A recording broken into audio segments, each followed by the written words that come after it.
उस दिन मैं फेयरवेल पार्टी से लौट रही थी जब मुझे कुछ बदमाश छेड़ने लगे और मुझे घेर लिया। शुक्र है कि उसी समय अमित वहां पर आ गया और मुझे बचा लिया। उसकी यह बात देखकर मैं उस पर फिदा हो गई। मैं बहुत डर गई थी इस हादसे से। मैंने फौरन अमित को गले लगा लिया और जोर से बाहों में पकड़ लिया। अमित ने मुझे बाहों में देख हैरान हो गया। उसने मेरे सर पर हाथ फेरते हुए कहा कि डरने की कोई बात नहीं है, वो सारे बदमाश जा चुके हैं। मैंने झट से अमित के बाहों से निकल गई और उसे सॉरी बोली। अमित, इट्स ऑक, लेकिन आप इतनी रात को कहाँ से आ रही हो? मैं, फेयरवेल पार्टी में से। अमित, इतनी रात को फेयरवेल पार्टी? मैं, आज मेरे कॉलेज का लास्ट डे था, इसलिए सभी दोस्तों ने मिलकर एक पार्टी रखी थी। अमित, ओक, चलिए आपके साथ चलता हूँ आपके घर तक। मैं, नहीं नहीं, मैं चली जाऊंगी, आप तकलीफ मत कीजिए, वैसे आपने मेरी आज बहुत मदद की है। अमित, देखिए बहुत रात हो गई है और आप अकेली भी है। मैं आपको अकेला नहीं छोड़ सकता, चलिए मैं आपके घर तक छोड़ देता हूँ। मैं, ठीक है, चलिए। अमित, वैसे आपका घर कितनी दूर है? मैं, बस पास में ही है। अमित, आपका कोई दोस्त साथ में नहीं आया? मैं, नहीं, सब पार्टी में बिजी है। अमित, लेकिन आपके बॉयफ्रेंड को तो आपके साथ आना चाहिए था। मैं हंसी और कही कि मेरा कोई बॉयफ्रेंड नहीं है। अमित, क्यों? आजकल तो सबके बॉयफ्रेंड होते हैं। मैं, लेकिन मेरे बॉयफ्रेंड नहीं है, शायद आपकी तो गर्लफ्रेंड होगी ना? अमित, नहीं, मेरी कोई गर्लफ्रेंड नहीं है। मैं, अभी आपने ही कहा कि आजकल तो सभी के होते हैं, फिर आपके क्यों नहीं है? अमित जोर जोर से हंसाने लगा। मैं हैरान हो गई, आखिर मैंने ऐसा क्या कह दिया कि यह बंदा हंसाने लगा। मैंने अमित से पूछा कि क्या हुआ, आप हंसाने क्यों लगे हो? अमित, आज लाइफ में पहली बार किसी ने मेरे शब्दों को मेरे ही ऊपर बखूबी इस्तेमाल किया है। I really like your THOUTH। मैं, वो मुझे नहीं पता था कि आप छोटी छोटी बातों पर इतना खुलकर हंसते हो। अमित, बहुत हो गया आप हम दोनों दोस्ती कर लेते हैं। क्या तुम मेरी दोस्त बनोगी? मैं, मुझे अमित के इस प्रस्ताव का कब से इंतजार था, लेकिन मैंने हाँ नहीं कहा। मैंने उसे कहा कि दोस्त या गर्लफ्रेंड क्या बनाना चाहते हो? अमित, वो शर्माया और कहा कि जो तुम चाहती हो वो हम दोनों बन जाएंगे। मैं शर्माई और कहा कि मुझे दोनों रिश्ते पसंद है। अमित मेरे सामने बैठकर मुझे प्रपोज किया और कहा कि क्या तुम मेरी लाइफ पार्टनर बनोगी? क्या तुम मेरी दोस्त, गर्लफ्रेंड और मेरी हमसफर, मेरी वाइफ बनोगी? मैंने चौंक गई। मैंने कभी इतने सारे प्रपोजल एक साथ कभी किसी मूवीज में भी नहीं देखा था, लेकिन मुझे अमित का ये स्टाइल पसंद आए, इसलिए फौरन मैंने अमित को गले लगा लिया और उससे कहा कि मैं वह सब बनूंगी जो तुम चाहते हो। अमित फूले नहीं समा रहा था, उसने मुझे गोद में उठा लिया और खुशी से झूमने लगा। उस दिन मैंने अमित के चेहरे पर एक अलग सी खुशी देखी। उस दिन अमित ने मुझे एक और सच बताया कि वह अनाथ है और उसने मुझे कहा कि तुमने मेरे लाइफ में आकर मेरी अधूरी जिंदगी को पूरा करने के लिए शुक्रिया जान। तुमने मेरे लाइफ को एक नया जीवन दिया है। आई रियली लव यू जान।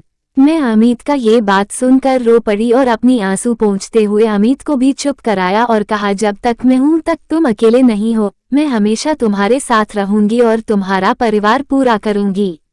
मैंने किसी और के बारे में सोचा नहीं और फौरन ही मैंने और अमित ने अगले ही दिन कोर्ट में शादी कर ली और हम दोनों खुशी खुशी अपनी जिंदगी बिताने लगे। लगभग 2 माह बीत गए थे हमारी शादी को और अमित ने इस खुशी में पार्टी रखी थी। हमने अपने दोस्तों को बुलाया था। उस दिन हम सब मिलकर बहुत एंजॉय कर रहे थे।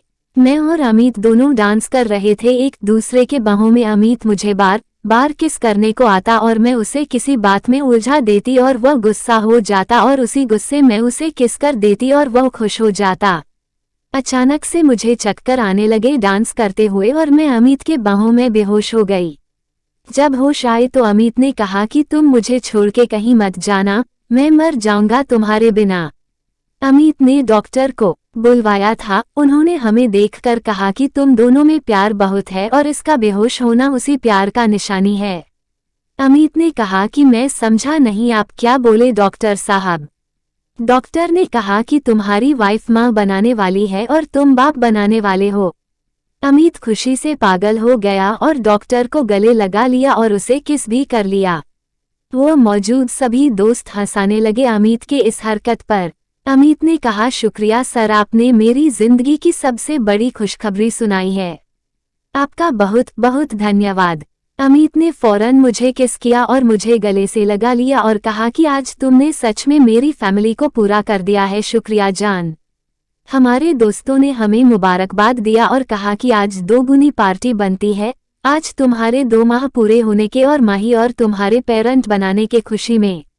हमारे सारे दोस्त और हमने मिलकर सारी रात पार्टी की। अगले दिन से अमित मुझे कोई काम करने नहीं देता था और कहता था कि एक सोन परी आएगी इस घर में, और मैं कहती कि नहीं, एक लड़का आएगा। हम दोनों में इस बात को लेकर बहुत बहस होती थी और हम दोनों बहुत मजे भी करते थे। ऐसे ही हमारी जिंदगी के बाकी वक्त भी खुशियों से बीतती गई और मेरी डिलीवरी का टाइम आ गया था और मैं हॉस्पिटल में थी। अमित को जब पता चला कि हमारे घर में पारी आई है तो वो खुश हो गया और उसकी खुशी में झूम उठा। जब वो हम दोनों को देखा तो खुश हो गया। उस दिन मैंने अमित के आंखों में परी के लिए अपने से ज्यादा प्यार देखा था और मैं उस बात से बहुत खुश थी कि हमारी बेटी सही में पापा की परी है। डॉक्टर ने दवा लिखा था, उसे लेने को अमित जाने लगा, लेकिन जाने से पहले अमित ने मुझे एक बात कहा कि कुछ भी हो जाए परी का ख्याल रखना, अगर मैं ना रहूं तो भी। मुझे ये बात अजीब लगी और मैं अमित को चुप करा दिया और कहा, हम दोनों परी का ख्याल रखेंगे। ऐसा क्यों बोल रहे हो तुम? अमित ने कहा कि पता नहीं, मेरे मन में यह बात आया तो बोल दिया। चलो ठीक है, मैं दवा लाने जाता हूँ और हमारे दोस्त तुम्हारा ख्याल रखेंगे तब तक। बहुत देर हो गया उस दिन, लेकिन अमित नहीं आया। मैं हैरान हो गई। मैंने दोस्तों से कहा तो उन्होंने कहा कि कहीं फंस गया होगा, आता ही होगा। रात हो गई लेकिन अमित नहीं आया और मेरी बेचैनी और बढ़ने लगी थी। बुरे बुरे ख्याल दिल में आ रही था और मैं रोई जा रही थी। दोस्तों ने मुझे चुप कराया और कहा, तुम रो मत, हम पता करते हैं कि अमित कहाँ है। सुबह हो गई लेकिन अमित का कुछ पता नहीं चला और मेरी बेचैनी बढ़ती जा रही थी। अचानक एक फोन आया दोस्तों के मोबाइल पर और सभी अचानक शांत हो गए।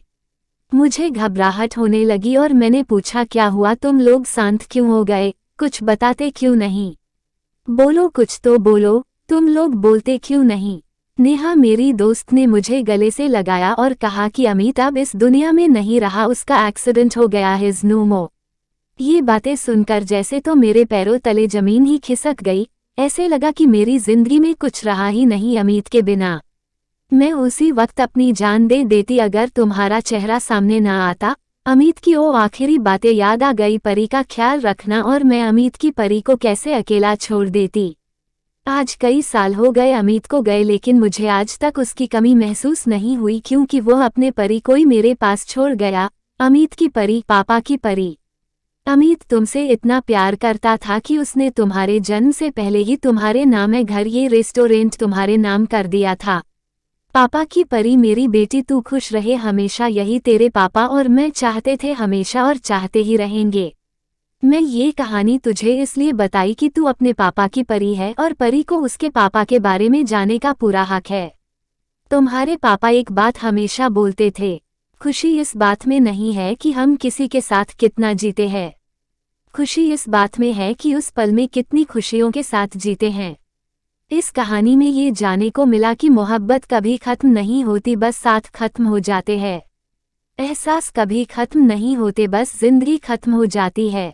मैं ये दुआ कराता हूँ कि आप कभी अपने प्यार से ना बिछड़े, आप हमेशा खुश रहें, आपकी जोड़ी सलामत रहे।